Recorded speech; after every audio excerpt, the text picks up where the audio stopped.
Yan po yung aking tinapay na napakalambot. Ayan, yung mga sangkap ko lang dyan ay 2 and 1/2 cup na all-purpose flour, 1 tablespoon na yeast, 1/4 cup na butter, 3/4 cup na fresh milk, 1 teaspoon na salt, 1/4 cup na sugar, 1 tablespoon na nido at saka 3 tablespoon na water. So, yun yung ating mga palaman.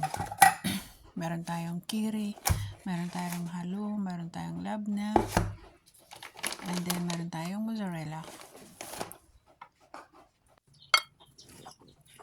Ayan, i-mix lang natin siya para mag-combine lahat ng ating mga cheese. So, ayan, ganyan lang ako gumawa. Parang ano lang siya, parang Spanish bread. Ayan. So, palamanan lang natin siya.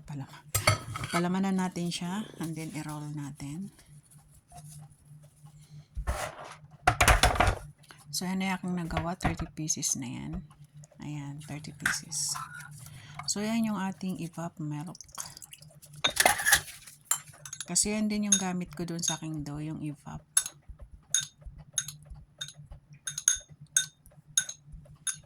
Yan yung evap namin dito sa Saudi. Sa Pilipinas, meron namang iba't ng evap, diba? So, yan, naglagay ako niya ng sesame seeds. Nakalimutan ko lang i-video. So, takpan lang natin siya. I-rest natin siya ng mga 30 minutes. So, yan. After 30 minutes, salang na natin sa pan. So, yan. Luto na. Ang ating malambot.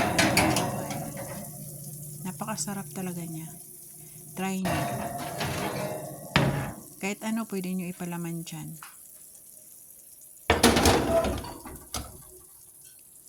So now, ayan o, nagsilabasan na yung cheese.